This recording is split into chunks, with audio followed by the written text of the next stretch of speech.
What gets in the way of thinking clearly in a crisis? In our last episode, episode 88 of The Survivor's Guide to Life, we talked about what's important to keep in mind when a crisis hits. And one of those points that we made was that it's important to be able to think clearly, to have perspective, so that you don't get stuck and frozen, but that you also don't rush off in a direction that turns out to be unproductive or even possibly make things worse. So that's what we're going to talk about today. We're going to leave you with some important information that will help you. I want to assure you about that. So, having said that, I'm putting on my glasses. Hello and welcome to the Survivor's Guide to Life on KPCA Petaluma 103.3 FM. I'm Jenny Stevenson, your host, and across from me, my partner, Dr. Peter Bernstein. And Peter, as he likes to be called, is a coach and mentor with almost 50 years of experience helping people survive and grow through trauma, struggles, and hard times, the stuff of real life. We do feel, however, because we've lived it, that adversity can be more than a trial to endure. It can be an exciting opportunity to learn, grow, and thrive, and boy, do we have an opportunity these days. Yeah, really. Well, you know, one of the things you mentioned crisis right off the bat, and that could be a real negative, specific kind of experience that people have to face.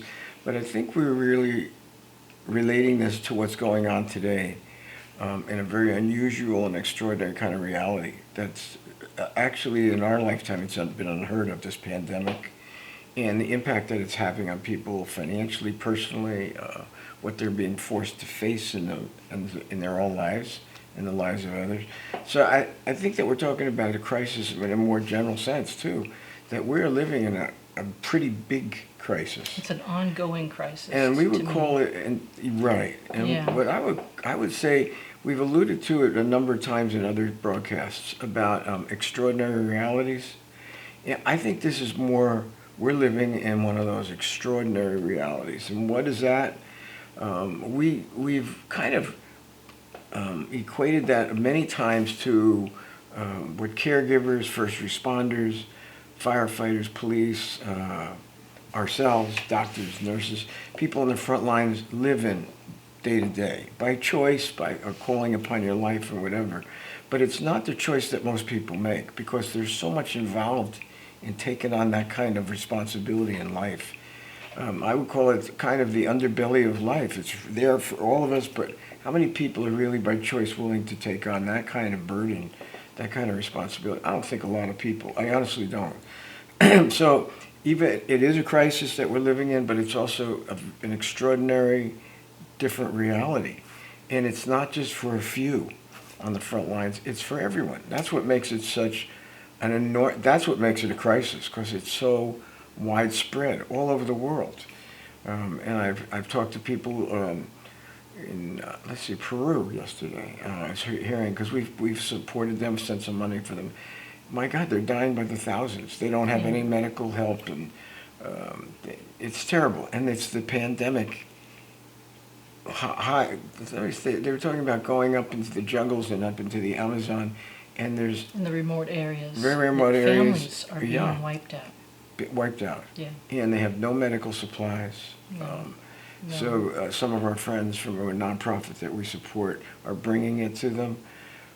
But when he was describing it, they don't even know from aspirin and Tylenol. Mm-hmm. So I asked him, well, what are they sending up there? And he's telling me the kits that they send. It's most of the things that we take for granted or we know we can have access to, these people have had none. So I was listening to that and listening to the kind of life they live. This thing that we're facing is all over the world. And you can isolate yourself all you want, and these people are very isolated, and yet they're suffering terribly. Can't escape the consequences Can't seem to of be, the virus. yeah. It only takes one person, they said, that's gone, that's come and carried the virus, and it affects hundreds of people there. So it's happening all over the world. It's a horrible time in many ways that we're all facing and living through, and it's thrown us into an upheaval in our lives. And we see that when we go out to talk to people. You run into people on the weekend. We just finished a weekend. And you see, I know you come in and you say you've seen how much this is still taking a toll on people. Oh, yeah. And how out of control they feel and overwhelmed and emotionally very intensely charged up. Well, you're talking about emotionally. Now, our life is invested in dealing with emotions, dealing with trauma recovery, which has to do with emotional damage a lot of times as well as physical. And so we have the many years of skills and focus on emotions, psychology, spirituality, physics, the biology. We are dialed into that. And to be dialed into that, that means we also have to dial into ourselves. So we're used to it, even though it's very difficult and very painful, whether we're used to it or not. But what I'm seeing is most people aren't aware of their emotional lives or how to deal with them. I really think a lot of people have learned to avoid that or kind of muddle through it, but not really have an expertise or I don't even mean an expertise, but really it's not something that they've been immersed in. Right. We have been. Right. Now, people are discovering where they are. They may not know that, but where they are emotionally. So let's tie that back into our theme today, which continues, as I said, from last time. Yeah. And that is when we're faced with a crisis or hard times, adversity, a challenge, as we were just talking about, we all are now. Right. We really do need to have a clear head. We need to be able to have our perspective, and we talked about this last week, have our intuition working so that we have an idea of what positive actions we can take. And last week you brought up the phrase, and we talked about it a little bit, about having a contaminated intuition and how that interferes with being able to take effective action, see what's real, see what needs to be done. Would you relate that to emotions for us? Yeah, I take a step back. What are a lot of people? I wonder, does everyone know what intuition is and how that works? We're all gifted with the ability to have intuitive knowledge of situations. We're not talking about some esoteric, far-out thing. It's part of our nervous system. It's part of our radar. It's something that we're born with, and under normal circumstances, it develops in a normal way. And it gives us readings, and our nervous system then responds, whether it's conscious or not, to situations telling us whether it's dangerous, whether a person that we're dealing with can be trusted, whether we're safe, whether we can be at rest, whether we have to be on hyper alert. There's so many different things, and that's all different kinds of tuning in our nervous system. So our intuition is like a felt state that reads situations for us almost more quickly than our thoughts and gives us a feel for what's going on. And it's a very valuable tool. You know, I want to stop you because that is the clearest definition I've heard you give of intuition. And I'm glad you stopped me because I think it's one of those words that probably everybody thinks they know what it means. Yeah. And what you just said, the clearer thing that I got from that is intuition is not some sort of mind thing, although your mind is involved. Mm-hmm. It has to do with, you said it had to do with your nervous system. Visceral senses. And to be able to read situations, the hopefully natural ability to read situations and know whether you're safe or not, yeah, and what kind of action is needed. Absolutely. And I've heard for so many years being involved in the psychology world and trying to get people to trust their intuition, trust what you feel, and absolutely. But I hear it thrown around. And I hear it lately thrown around too much, and particularly with younger folks, and that you got to learn to trust your intuition before anything else. Well, that would be true if people didn't have trauma in their lives or didn't have crises that affected their normal abilities. Now, their intuitive abilities would be damaged in trauma many times. If, let's say you're in, well, just take people who, the obvious, a soldier, being in war, being in outside the, being in the front lines of battle over a period of time, seeing the horrors of war, whatever, and knowing that when you're in those kinds of situations, you are on hyper alert at all times because of the danger.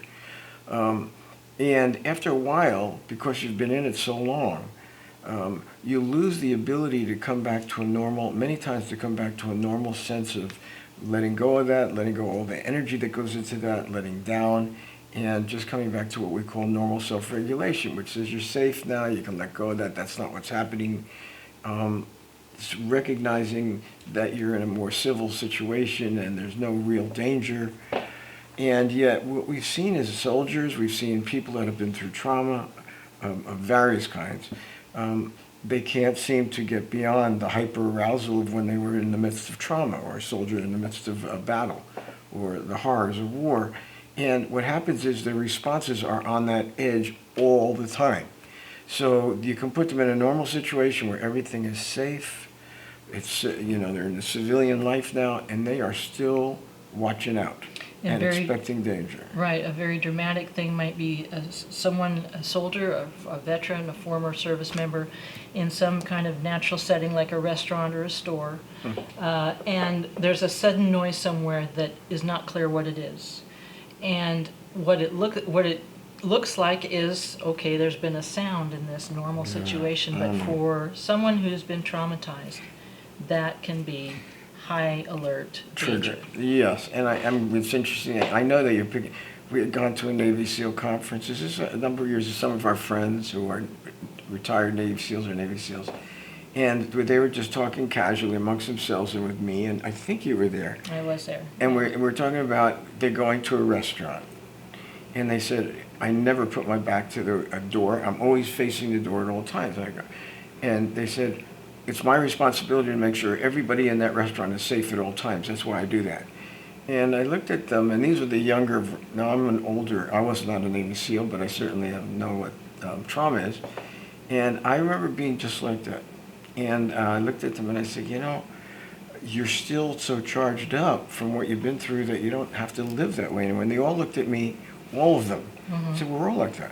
And it was a culture of an identity. Very high alert. And I said, that's not the best way to go all the time. You got to know when you're safe too, and to relax. And their tuning is not that, but to take care of protect people. They're terrific at this. A lot of the Navy SEALs I know, they are terrific people. We have them as friends, and I value them. But I know they sometimes get a little carried away. So let's relate that now to just kind of an ordinary person who probably can see that that's such a dramatic situation and an example and understand it. But what about somebody who is going through this time with the pandemic? Let's give an example of someone who is reacting in a way that doesn't fit what's in front of them because their emotions are getting in the way. Okay, I think it's really easy. You know why? Because it's pervasive now. And I think, I know so. When people listen to the news and how scary it is and how terrible the future looks and how pervasive it is, and now in our county we live in, they now have people calling in on each other. I call it the snitch line. And it's gotten to the point now where everybody is on hyper alert and suspicion and distrust of each other and reporting it, and now people are actually being fined and treated like they're criminals in some ways. So, you look at that and you got to go, well, where are people with this? And the truth is, a lot of people are on edge, and they're on hyper alert all the time, even when they don't need to be. But they might think they do need to be. They are told now you need to be. And the truth of the matter is, not all the time at all. There's certain normal precautions that we take.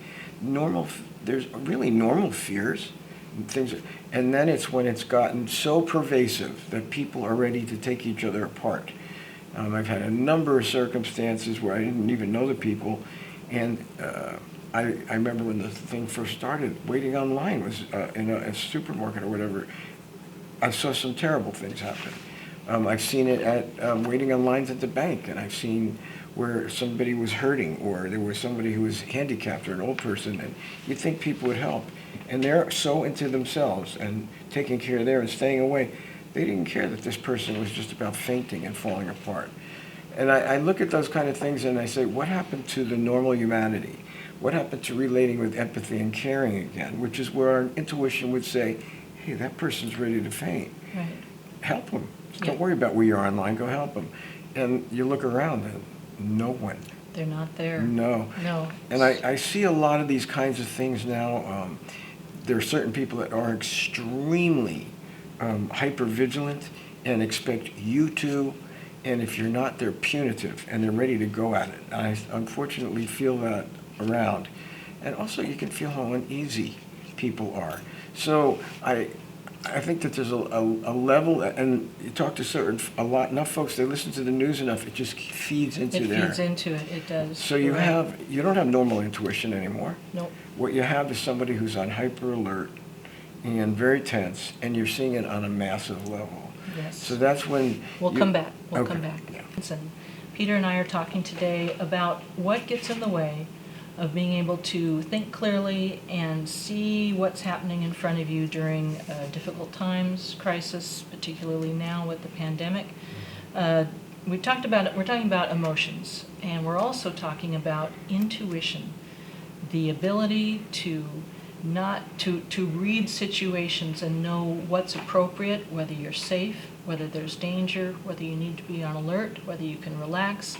And we're going to go in our next segment here into the emotions that can cloud our intuition and our perspective. I would say contaminated. Contaminate. Yeah, and I think that one other thing that would add to that we've seen happen lately, well, we know it happens, is people are triggered by normal, let's say we talk about precautions, normal fears, that everybody, hey, it makes sense to do certain things.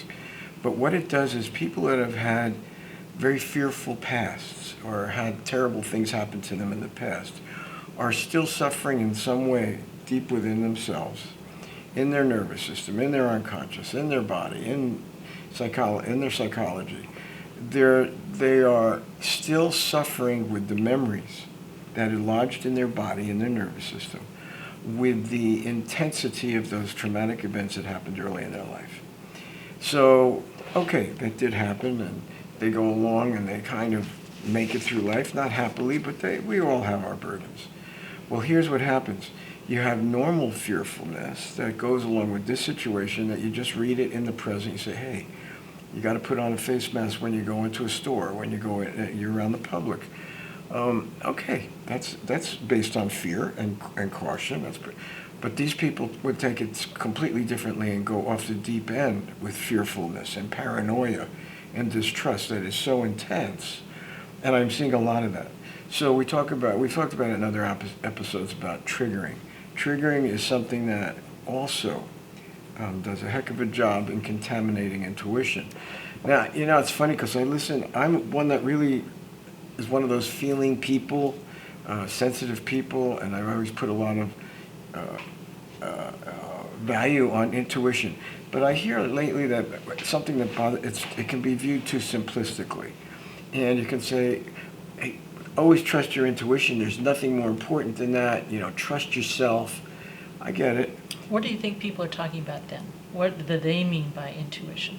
They mean trust yourself. Trust your readings on situations. Don't worry about what other people think. Trust what you feel about a situation. Well, I'd say, okay, I could see that generally.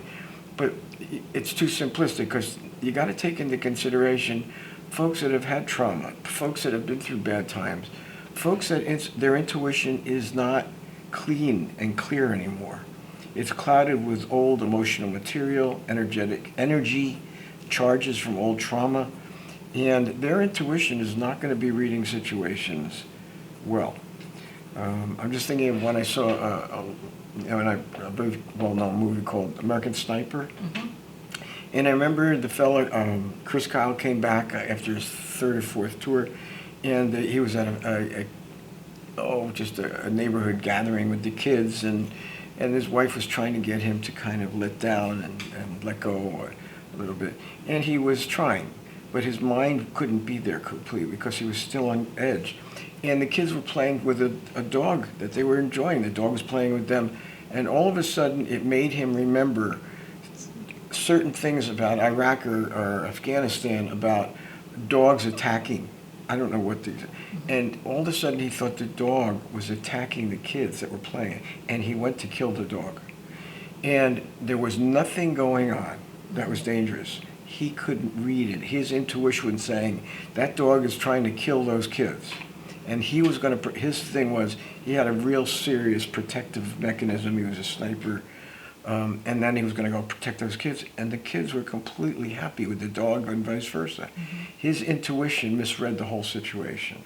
So when you see these kind of things, you've got to kind of take that into consideration when you talk about intuition and reading. What does that mean about what you're talking about is when we're in a crisis or we're facing an extraordinary reality, a different reality, one of the most important things is, yes, we need to come to grips with our own humanity. What does that mean? It means you better know where you got to know yourself. You got to know where you are emotionally. You got to understand yourself, and you got to know even the good and bad of whatever in your. But you got to know what you've been through, where you are emotionally, how it feels in your body.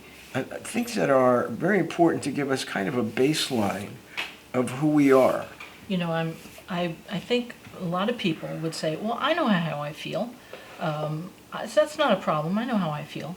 And yet I know from working with you for years that people will come in and will say, how do you feel? What's going on today? And after maybe one quick, short, kind of lighter response, they're not as in touch as they really think they are. Mm-hmm. So I know we put this out there that you need to be kind of aware of where you are, what's going on in you, but that's not always an easy, simple thing. And I don't think a lot of people are. Like I said earlier, that's our training, that's our skills, that's how we help people. One of the ways and one of the dimensions of trauma recovery, we know how to help people diffuse those old emotions and get themselves back to a normal self-regulation. But I don't think a lot of people really tune into where they are emotionally, that they really are aware of their bodies telling them it's the reservoir for all these experiences in their life, and it gives them the warnings, it gives them the readings on what they're actually feeling emotionally or what a situation is saying, telling them.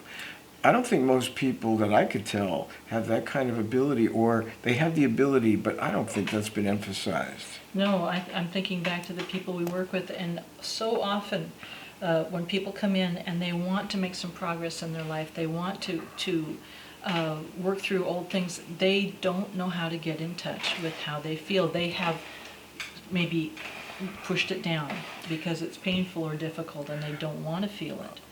And we end up spending time helping them get back into an authentic touch. The thing that you got to ask yourself is, what caused that in the first place? Because normally when we're developing, there is that connection between what's going on and what we're feeling, and that's normal development. What happens to people that, for some reason, they learn to cut off or disconnect from the normal feeling state? What happened to them that caused that kind? We call it a defensive reaction. What happened to them in the early years that would cause them to turn off that far and to disconnect? There's lots of things. Right. Lots of things that could have. We call it complex developmental trauma. Not just about the present, but what is it that happened in the past that actually caused that distortion? We see it a lot, and then you begin to hear about how they were raised. Then you begin to hear what happened to them, that their father abandoned them, or that, my God, there's so many different scenarios I can think of. It could be childhood, it could be a shock that happened even in adulthood. Mm-hmm. So many different things that we've heard. And one of the ways, very effective ways that you have centered your practice around, centered your work around, has been how much getting aware of your body and your sensations can help in this process. Absolutely. We talk about our histories, and I did psychology and therapies and coaching. That wasn't my first profession. I had a completely different life before that. Even though I've been doing this for now going on 50 years in September, I had a whole different life before this. And when I came into the world of therapies and all of that, went back to school. The truth is, it was also for my own healing and seeking healing from the life I had had, which was filled with danger and filled with violence and pain. It was a rough life back there. And that's the life I came from. But I didn't want to have that follow me for the rest of my life because I knew I was destined for misery and unhappiness. So, I sought this out, whether I was totally conscious of it or not. I wanted to get better. And I wanted some help. I didn't know anything about it. I remember I knew very little about psychotherapy, very little about anything. And I had a lot to learn. And here I come to California from Newark, New Jersey area, and we're talking about universes apart. Well, what I do remember is I was tasting the waters and kind of finding my way through it. And I do remember coming to a point where at a certain point I was a clinical director of a drug and alcohol program. Remember that? And I had just finished a 3-year, 3-year internship at a hospital. But I remember I didn't like that world. I wanted something freer and more creative than that, what I saw in hospitals, and something beyond just drugging people. But I remember I was enrolled in a PhD, and it was really emphasizing what goes on in the head and the unconscious and how people think. And oh my God, it was very impressive. These people were a lot smarter than I was. I didn't come from an intellectual background, and at first I'd be so impressed. And then I would go through some of these things as a student and training, and I remember thinking to myself, this is going to help somebody? There's something else going on here that's so far beyond this that they're missing. And I got a hunch it has to do with the body. And I remember after a while I began to do some research and study, and sure enough, there was a completely different school of thought about how to approach problems and trauma. And one of them was realizing the body was the reservoir and held in all these memories and trauma. And our body, if we read it and were connected with it and we could read what we were feeling, would actually give us some pretty good cues about where we are. And for me at that time, I remember being a pretty angry guy. And my body was very pumped up. I was very pumped up as far as a weightlifter and strong coming off the streets. But I also remember how uncomfortable I was. I had a tight jaw.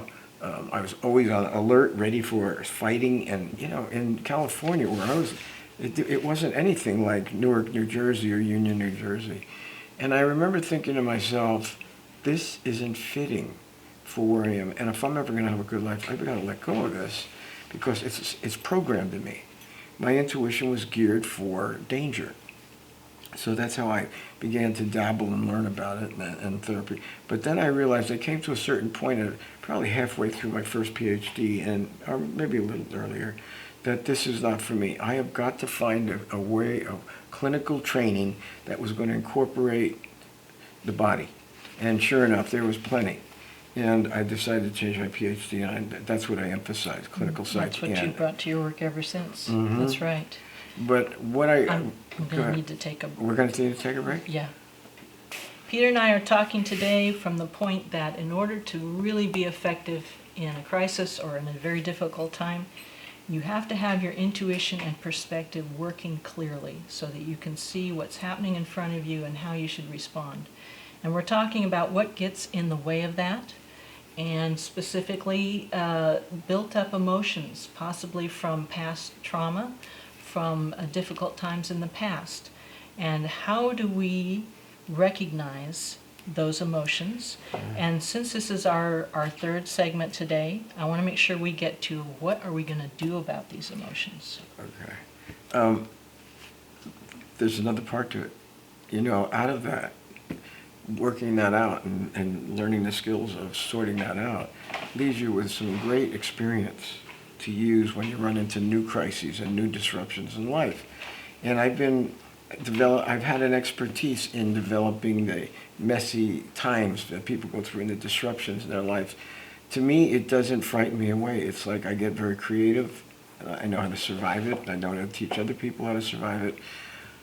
But there's other folks that have avoided dealing with certain things in life for so long that when a disruption and a crisis like this comes, they are so ill-equipped because they made sure they weren't going to be touched. by the underbelly of life, the battles, the adversities, the struggles, whatever they could do. Our whole society's been geared toward distraction, or finding security in 401ks and money and homes and getting ahead. And unfortunately, in a crisis, all of those things fall to the wayside very quickly. And all of a sudden, these folks are really at a loss because they haven't developed the skills to help them through disruptions. And they become petrified, or they become inappropriately aggressive and really scared. But in their being fearful, they strike out. And I've seen a lot of that. So they overreact.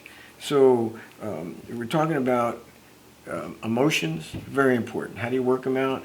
There's lots of ways. But the number one way really is you got to begin to tune into yourself and know yourself better. And that may mean you need to know what you're feeling physically when you're in crisis. What does stress make you feel like? What does distress feel like? What does your anger feel like in your body? What about when you're sad? What does your body feel like? When you're stressed, your body's going to give you all kinds of sensations. I'm telling you, anger. That's when, there's an adrenaline rush. Your amygdala in your brain kicks that off. You develop very high, you produce high levels of cortisol, and that's putting you on hyper alert. There's a big component of the anger is in that, the rage. Those are kinds of things, but your body's telling you. What kinds of, you're not going to know that your amygdala is doing something, and that's a section of your brain, in case we didn't explain that.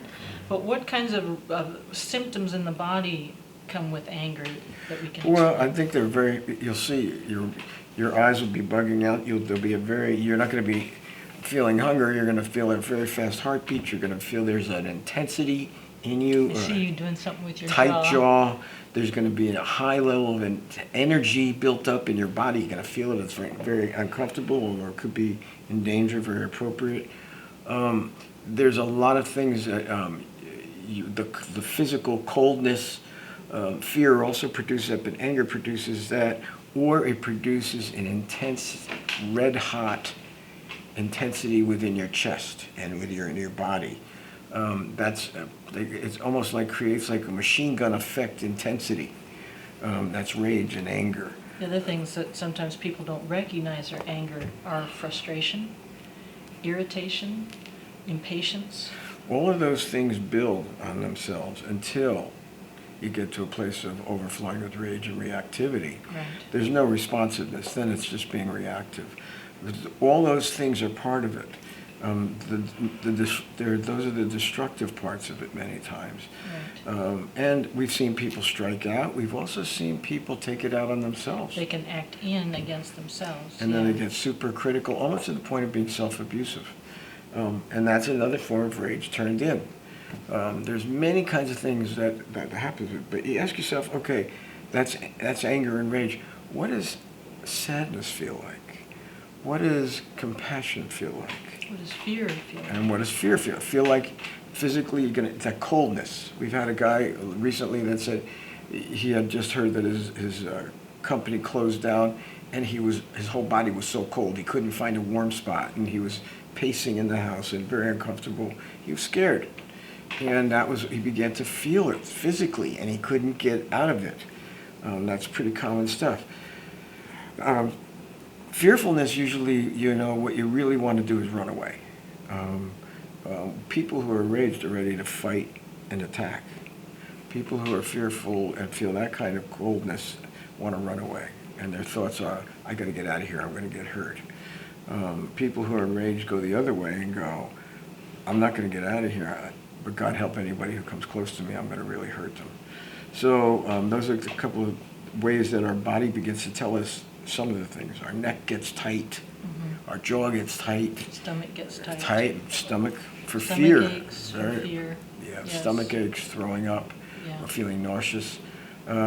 With people who are sad, they'll feel pressure above their eyes. They'll feel a pressure in their chest. So many times you'll say, those are tears. Yeah, those are withheld tears, that's right, in your body. But what does compassion feel like? It's warm. You feel I got to stop you. Why are you shifting to compassion? Well, I think that that's a really important thing for people to know they've got to do with this. We're at a time when it's very easy to go into hyper alert, suspicion, distrust is being fed. Out of that's going to come frustration, rage, anger, high fear. And you got to ask yourself, well then, how do we get out of that? That's a reactivity. Is that really how we want to be with people around us in hard times? Yeah. And our encouragement is always, the answer is no. Even though we all can feel that way, what does it really need to look like?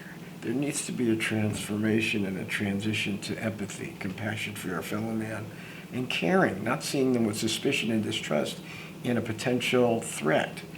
A lot of people who have that intense fear are paranoid now, or they've always been paranoid, and they see everybody as a potential threat, and that is happening pervasively now. It's being fed by the media, it's being fed by the county administrations and stuff, and what they're trying to do now, they're putting people into paranoia and distrust, and they're just fueling it. So you got to go, is that the best way to go? Is that normal? And the answer is no. What's really better is to have compassion and to find a way to care about your fellow man at this point. And not just think of yourself, but think about what other people are going through. Well, how do you transform anger and rage into forgiveness? Or, well, that's one of the that's one of the keys, into compassion and caring. And I think it's a change of consciousness. Even if you're feeling emotionally and physically pent up, there's another part to it, and that is you gotta get to a point where you want to let go. And I don't mean let go and dump your rage on people, although we at our institute take care of getting it out, but not in destructive ways. But there's a way that you got to change your mind. You got to look at this, and you got to see a benevolence, and begin to let go of your resentments, begin to forgive, and begin to let go of those vengeance fantasies and distrust and paranoia, and begin to look at people more lovingly. Now, I'm not talking about going around hugging everybody and making them your intimately best friend, but it's just looking at people in a more caring way. And then you begin to realize they're hurting too, maybe more than you are. And that change of consciousness is really important. That transformation will also begin to change our physiology. To be honest with you, our cortisol levels begin to go down, our amygdala begins to quiet down, and we begin to get to a shift in our nervous system. We use skills and techniques in our work, that's what we call trauma recovery, to help people make that. Sometimes we do have to diffuse those intense emotions from the past and diffuse the intensity of hyperalert. We find that it's very important to do that. But we also know that people have to shift to a more normalized state, and that usually has a more peaceful impact for yourself and toward others. And even if you're dealing with a crisis or an extraordinary reality, you become more of a giver, a nurturer, a caring person, and more effective in dealing with whatever crisis is in your life. And some of them are so overpowering and so difficult that we can't change them. And that's heartbreaking sometimes for our caregiver types like ourselves. For me, it is tough. But it's kind of coming to a place of acceptance and dealing with whatever the situation brings to us in a way that is nurturing and nourishing and loving and supportive and caring. And that's really a whole lot different than being enraged and angry at not being able to make it happen and make it better, and being geared toward being in control, because we're going to face situations in these crises like now, we don't have control and we can't fix it. But we can learn how to respond differently if we know where we are emotionally, if we have empathy and caring. I think those are very important things, and we begin to care about our fellow man and show some compassion for those instead of disdain and distrust and suspicion. Show a little bit more compassion, maybe a lot more these days. A perfect example is they have a new hotline. I call it the snitch line in Sonoma County. And you can call in anybody who doesn't have a mask on, and they're going to be fined or whatever business is. The first day they got 250 calls. And I'm thinking to myself, that is opening up a keg of worms, real trouble, because once people start that, the suspicion and the intensity of fearfulness and distrust is going to grow exponentially, which I'm sure that's happening right now.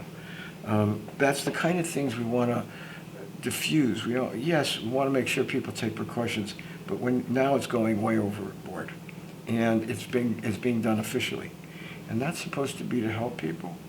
It's going to cause more crisis. So the key for us is, well, how do you diffuse the crisis? How do you get to a better place within yourself, even in the midst of one? And how do you find a balance within yourself that's going to be caring, loving, nourishing, and nurturing to others that aren't doing as well? That's the kind of things that I bridge to caregivers and first responders. People who live like us in that front line, they have to deal with that all the time. Now it's time for people to learn those skills completely. So I'm going to take you up on that. We're going to have a break, and when we come back, that's exactly the question I'm going to ask you. Really? Yep. Okay. Perfect. All right. And we're talking about gaining intuition, perspective, being able to read difficult situations clearly, and what can get in the way of that. And I want to follow up just at the end of our last segment. Peter, you had a provocative question, and I'm going to ask it to you because I think we want to have the answer. You said that, and I know this is true, that when we are in the middle of very difficult situations or crises, we do want to get to a better place inside ourselves. We don't want to be just broiling with emotions. We want to get to a more stable place and be able to be ourselves. And you were saying that caregivers have experience with having to make this shift from being very intensely emotionally charged to be able to shift from anger, fear, sadness to compassion, caring, loving, nurturing, and being able to be there for someone who is depending on them. Yeah. How do they do that? And these are not a long question-answer period. So what can you say that will help people listening? Okay, first of all, not all caregivers are doing that. And we work with a lot of caregivers, and what we found is we know what the ideal is, and we want to train more caregivers on how to be more resilient, because they don't all stay nourishing, empathetic. They begin to get resentful, and they burn out. And what causes that? They don't know how to deal with their own emotional lives. They don't know where they are, and they may have started with compassion and caring and wanting to fix others, but after a while, the situations they've gone through and go through begins to register on their bodies and their nervous systems, and they have this cumulative effect of tension and stress that they take out on themselves, on their families, on their teammates, and it's not good.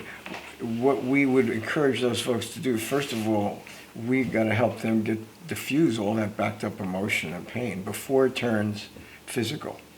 And we've seen caregivers, too many of them, deteriorate physically because they've pent up with so much stress, and they're hard workers, most of them, that we've met, and you'll see after a while their bodies begin to break down. They begin to develop high blood pressure, strokes. They drink a lot. They'll do drugs. Their family lives fall apart, all because they don't know how to deal with the stresses of being involved in very difficult situations. They're helping people in very dangerous situations. They're helping people who are very sick, people who are dying. They're going to help people come to the end of their lives. Very, very tough stuff. And nobody's questioning their desire to help, because they're the people that are on those front lines. I think what's more important, though, is how to preserve themselves and how to learn how to take care of themselves emotionally, physically, spiritually, energetically. And it's basically learning the same skills that we're emphasizing today with the public. And it's for these folks to learn how to deal with themselves in a more constructive way. We call it self-care. We know that it has to go a lot farther than what we've seen caregivers of all kinds do. We also know that they reach a breaking point too. They're human too. And as much good as they may be doing, they're being challenged and confronted with so much really tough stuff, that after a while it takes them down. Anybody, that's any of us. But they have to know how to recover. They have to know how to find their resilience and how to transform that stress and pain into something that will give them an ability to come back even better. So then let me follow that up with my next question, which is let's give some real specifics here. How do they, caregivers, how do we resolve, work through, use self-care to help diffuse some of these emotions? Well, the first thing is you got to become conscious of where you are. And a lot of times, a lot of caregivers are truly not. And they've cut off because they've taken on so much pain. They've been exposed to it for so long that they really don't feel anymore. And it's taking a toll. It becomes, that stuff takes on a life of its own, and it's not going to be too positive. Sometimes it takes a team member, supportive people who come around and let them know, hey, this stuff's starting to get to you. You're starting to physically burn out. You're taking your anger out on a lot of us. You've been through a divorce already, which, by the way, for a caregiver, for the caregiving world, it's about 70% divorce rate. Mm-hmm. For first responders, it is. A lot of drinking, and somebody needs to come alongside and go, look, man, I care about you, and I see what's happening here, and I don't think you're aware of how far over the edge you are at this point. It does take that as a beginning. The next part of it is for us to be more committed to being honest with ourselves about where we are, really. I've seen too many people that don't know how to truly be honest with themselves. And they put on a good front, they put on say all the right words, and yet when you really check, I call it integrity, that what they say and what they do is the same. I've seen too many people say one thing, and then when you really look at it, there's not much behind it. So there's got to be that honesty with ourselves. We've got to know where we are. We got to know our good and bad. We've got to know our tendencies. We've got to know what effect trauma's had on us, our own. And I don't mean we have to be cured, but we got to know that about ourselves, because we're going to be taking on what goes on around us. And in a crisis, lots of things go on, and we're going to be affected by it.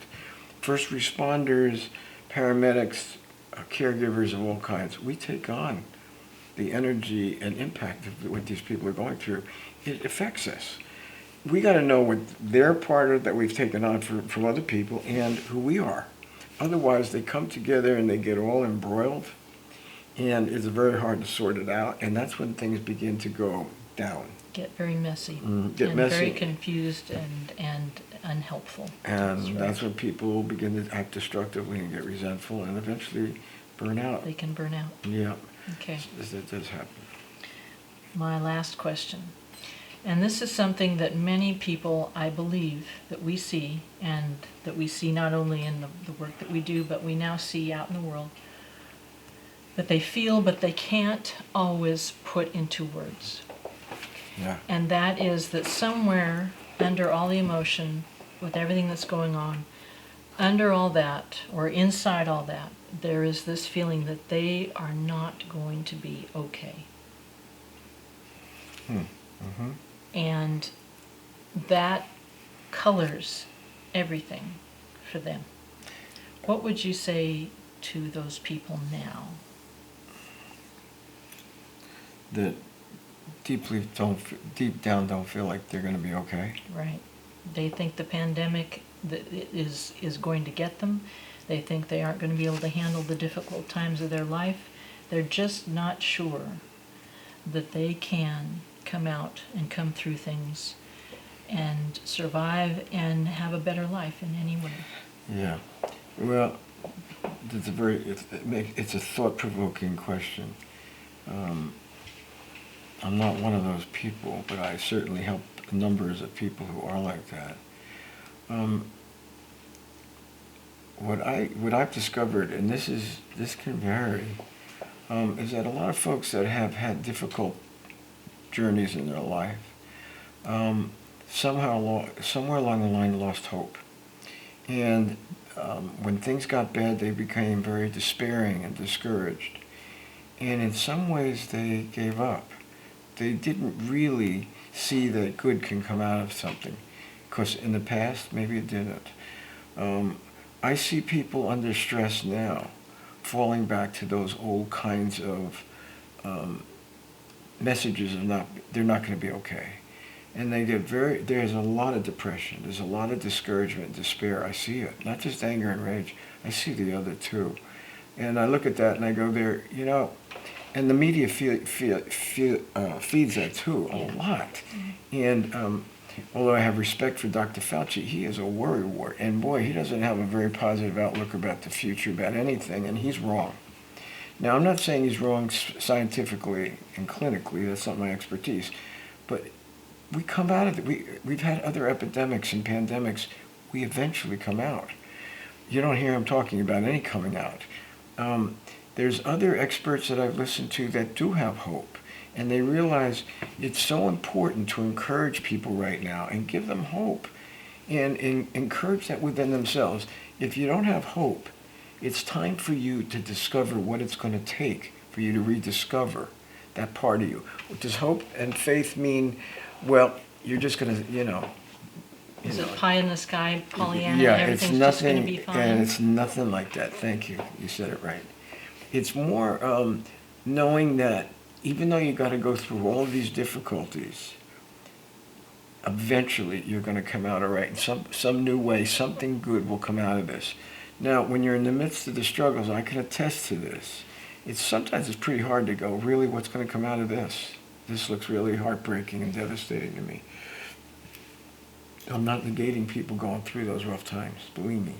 I am saying, though, even in the midst of that, there's something deep down. There's a reason, there's a purpose that people are going through these things. Do I know what it is? I'm not God. I don't know. I don't have a crystal ball.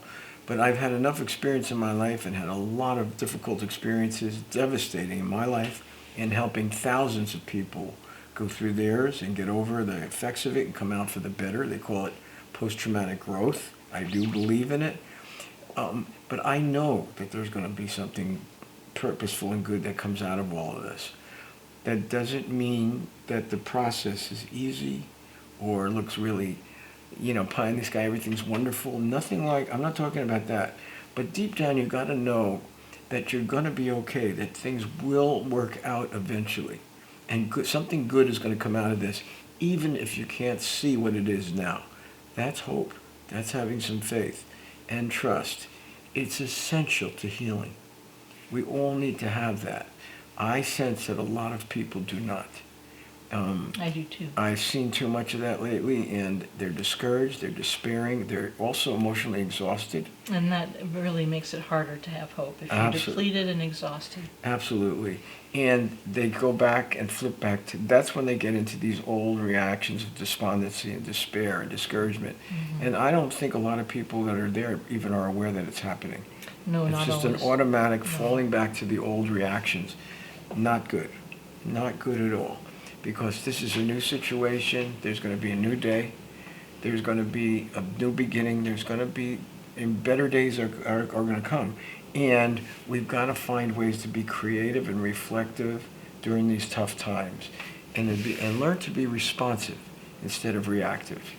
So I don't see this as hopeless. I see that there's things that will come out of this for the better. I don't think right now, if we said that to people, they look at me and go, really? And I understand my own personal life isn't filled with a lot of great stuff right now either, but I do help a lot of other people. So I can tell you that, yes, I do know from past experiences and difficulties that good does come, and there usually is purpose. It just takes time to find it. So the real message here is don't give up, don't quit, and keep moving forward. And begin to care and find a way to have some compassion for your fellow man instead of distrust and caution and looking at everybody as a potential threat. That's a terrible way to go. I know that's being reinforced by the media and by the official world, the world of officials. That's not a good way to look at your fellow man. It really isn't. So know that there's other people out there that are having a much tougher time even than you, and sometimes part of your healing will be, in spite of how bad you feel, that you reach out to others and give them a hand and become more charitable, not just financially, although that may help some, but personally. And I think that you'll find that will give you some kind of fulfillment and help your system find a new kind of peace, even during difficulties. And I would really suggest that. So don't give up, hang in there, and reach out to your fellow man. That's one of the messages that I have given over the years, over and over, that so many people need to hear, is to have hope, and that don't give up, and that really is, it's essential for healing and for having a fulfilling, satisfying life. Absolutely. And we want to offer you more of some of Peter's most valuable insights and words and encouragements. And we put them together in a little booklet, The Survivor's Guide to Life, and these are some principles that Peter has used for years to help people move through the difficult times of life. We'd love to give you a copy if you email me, Jenny, Jenny, at bernsteininstitute.com. I would love to send you this. So go ahead and send it to me. It's a beautiful book that Steve created. The Survivor's Guide to Life is made possible through a grant from Sonoma Coast Trauma Treatment, a 501c3 public charity that relies entirely on donations from people like you. We hope that you've benefited from our message today and that you'll consider donating to us or to the nonprofit at sctraumatreatment.org. Please visit our website, thesurvivorsguidetolife.com, where you'll find our podcast. We have a YouTube channel where you'll find videos of all of our podcasts. Please like us on Facebook and share us on Instagram. And if you'd like more information from us, we are at 707-781-3335. Thank you for listening. I have one other thing. Is it a quick one? Yeah, I want to wish my old friend Terry Levy in Evergreen, Colorado, a happy birthday today. We were childhood friends. He's a psychologist out there. Happy birthday, Terry. Terry, happy birthday. Thank you.